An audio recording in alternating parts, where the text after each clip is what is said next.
And I call the Honourable the Prime Minister to make a ministerial statement. Thank you, Mr Speaker.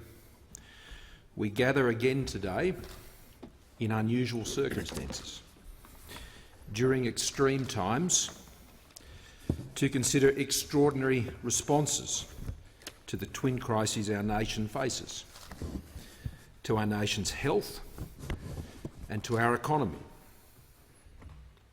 What we do today is what governments have always done in such circumstances. When our nation is under threat, that previous generations of Australians have done before us. Today we act to protect Australia's sovereignty. When Australian lives and livelihoods are threatened, when they are under attack, our nation's sovereignty is put at risk and we must respond. As a government, as a parliament, as a nation, together. Nurses, teachers, drivers, cleaners, doctors, police and paramedics, factory workers, engineers and bankers, grocers, miners, farmers, pastors, priests and imams, politicians, union officials, even lawyers, mums, dads, grandparents, kids, families, all of us. Our sovereignty is measured in our capacity and freedom to live our lives as we choose in a free, open and democratic society. We are not a coerced society. We act through our agreement and our willful support of the national interest, through our many institutions, including this parliament and the many other parliaments around this country. And we will not surrender this. Our sovereignty is enabled by having a vibrant market economy that underpins our standard of living, that gives all Australians the opportunity to fulfil their potential, to have a go and to get a go, and we will not surrender this. Our sovereignty is demonstrated by the quality of life we afford Australians with world-class health, education, disability, aged care and a social safety net that guarantees the essentials that Australians rely on. We will not surrender this. And above all, our sovereignty is sustained by what we believe as Australians, what we value and hold most dear, our principles, our way of life, our way of doing things. We will never surrender this. So make no mistake, today is not about ideologies. We check those at the door. Today is about defending and protecting Australia's national sovereignty. It will be a fight. It will be a fight we will win. But it won't be a fight without cost or without loss. Protecting our sovereignty has always come at great cost, regardless of what form that threat takes. And today will be no different. So today we will agree to pay that price through the important measures we will legislate today. But today, as a government, I want to commit to all Australians as Prime Minister that once we have overcome these threats, and we will rebuild and we will restore whatever the battle ahead takes from us. As a nation, we are working together nationally, especially through the National Cabinet, and I wish to again place on record my thanks to all our premiers and chief ministers. We have come together to lead together in a new way through these crises. I thank all of my ministers, who I lead together with the Deputy Prime Minister and the Treasurer, and we are all together as ministers ably advised by our experts and officials in the Australian Public Service, and I particularly want to acknowledge Professor Brendan Murphy and his team.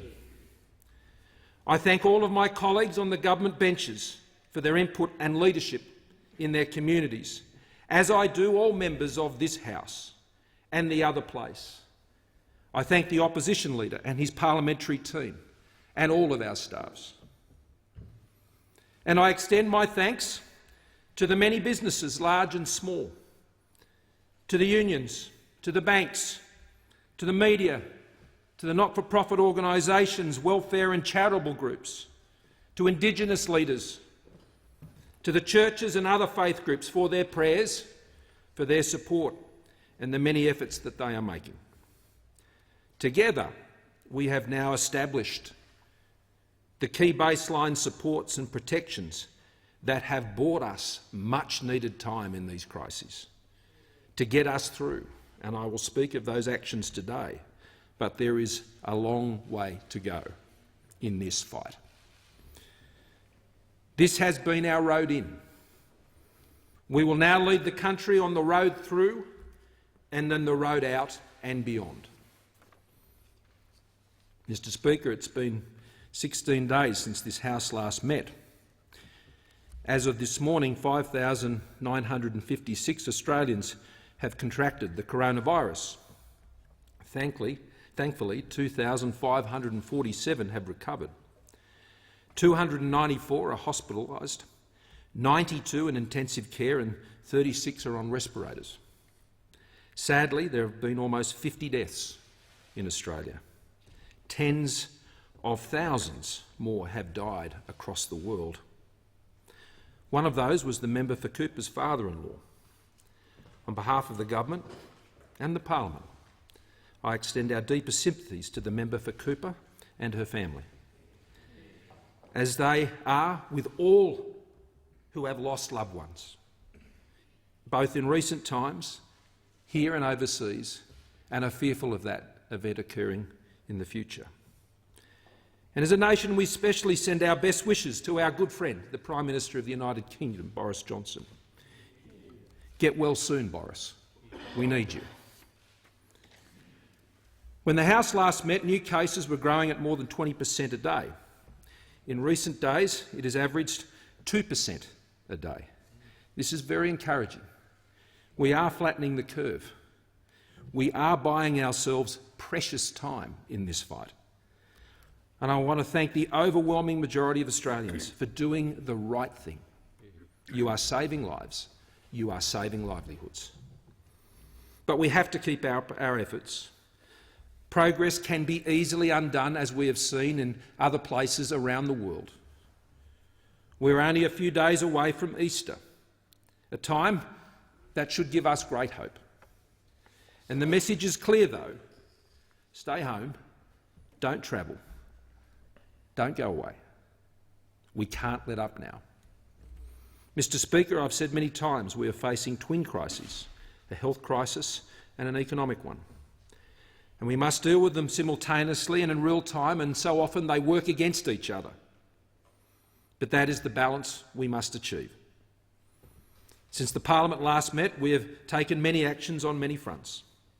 People coming back from overseas now have to self-isolate for 14 days in a designated facility. The National Cabinet has further tightened restrictions on public gatherings, and these are taking some time to get used to. We've expanded the coronavirus testing criteria to include people with fever or acute respiratory infection and under key categories. Australians should be proud, very proud, that we have one of the most comprehensive testing regimes in the world. We have one of the highest rates of testing in the world. Today, some 313,000 tests for the virus have been conducted across Australia. This is more than double the number since we last met, and I commend the Minister for Health on his efforts in this respect. Since the Parliament last met, we have strengthened the preparedness of our hospitals and are working with the states to triple our ICU capacity. We've changed medical indemnity rules to encourage retired health workers to return to practice. We're supporting up to 20,000 registered nurses to get online training to better prepare them to deliver care in high dependency and intensive care units. We have finalised an historic partnership with private hospitals, ensuring that over 30,000 hospital beds and 105,000 skilled workers are mobilised to work in conjunction with the public hospital sector.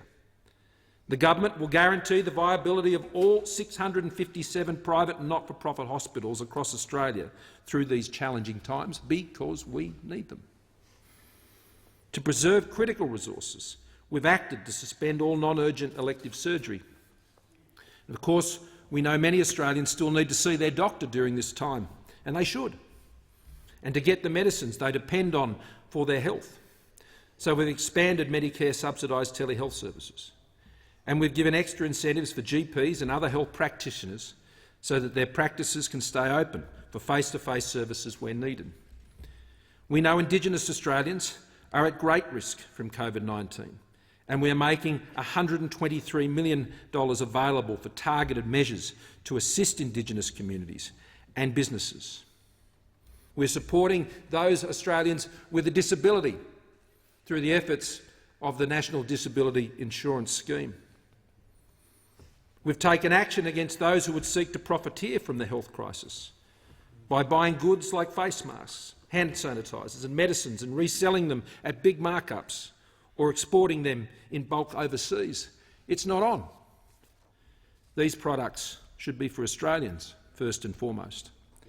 We've invested an initial $74 million for mental health support.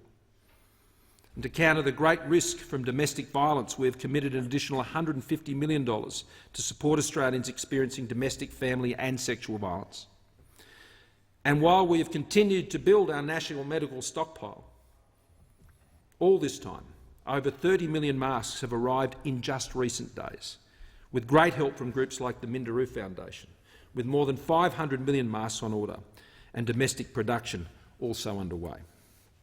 Mr Speaker, our government has moved decisively to address the economic storm that also confronts us.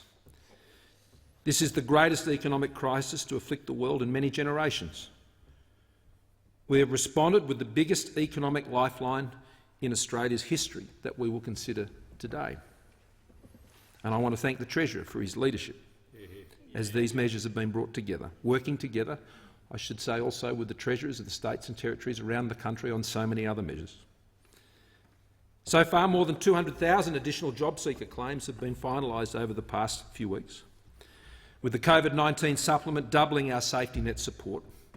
Thousands of extra workers have been recruited into the public cause to ensure we can move through the claims still outstanding as quickly as possible. Today we will put before the Parliament our JobKeeper package. JobKeeper will keep Australians in jobs, and it will keep the businesses that employ those Australians in business, both now and into the future.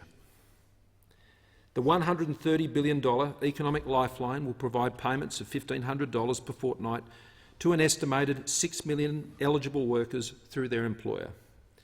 As of yesterday afternoon, over 700,000 businesses have registered for this support, and this number continues to grow.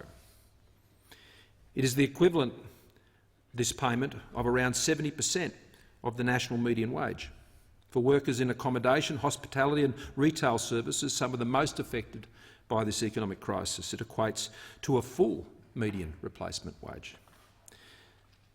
We also have extended the partner pay income test for those on JobSeeker. The partner test is being changed from around 48,000 to just over 79,000.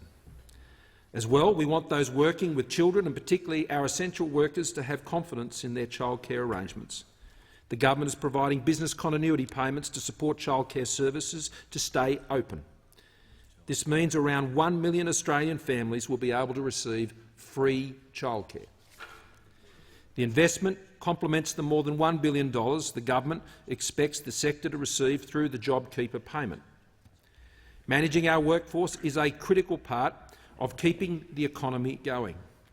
So we've announced changes to temporary visa holders, including for international students, temporary skilled visa holders and working holiday makers. We're also relaxing the visa conditions for our seasonal worker program and the Pacific Labour Scheme so that participants can stay for up to 1 more year.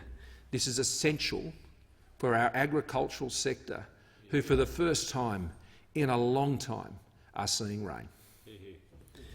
These extensions are subject, of course, though, to labour market testing, allowing local job seekers, Australians, the opportunity for work. The government knows that many Australian businesses are under pressure, and we won't allow a fire sale of Australian businesses to foreign interests. The Treasurer has announced temporary changes to the Foreign Investment Review Framework to protect Australia's national interest. This means All proposed foreign investments will now require approval, regardless of the value or nature of the foreign investor.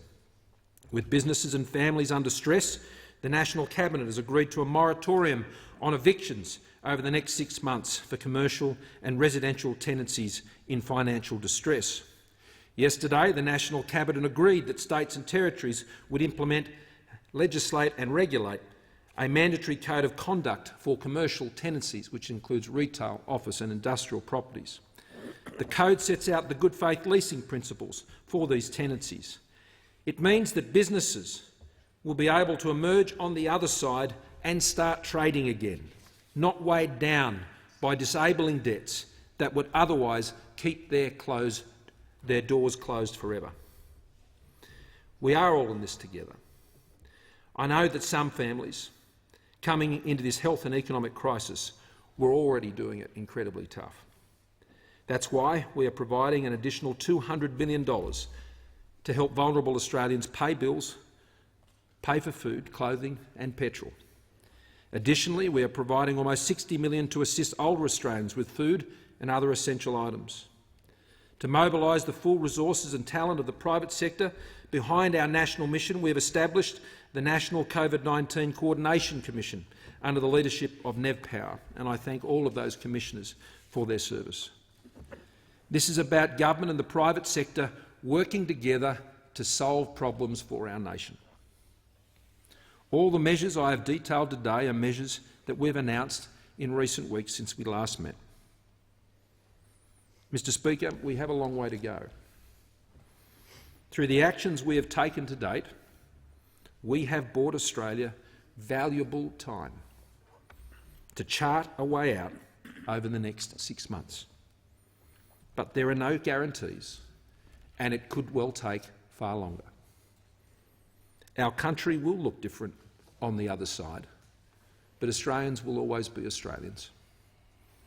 We have navigated the road in, and we can now see some encouraging signs. We do stand in a place today far better than most nations around the world because of the efforts of all Australians. Flattening the curve, buying more time other countries haven't had, and we've seen the devastating effects on those nations and their people. Preparing our health system for the challenges to come, putting in place the big economic lifeline and the buffers for Australians in what for so many will be their toughest ever year in 2020. We are charting the road through. We are all in. Our institutions are strong. Our people are strong. Australia is strong and will continue to be strong. We will respond to this challenge. We are up for the fight. We will pay the price needed to protect our sovereignty, and we will chart our way out. We will get through this together, Australia.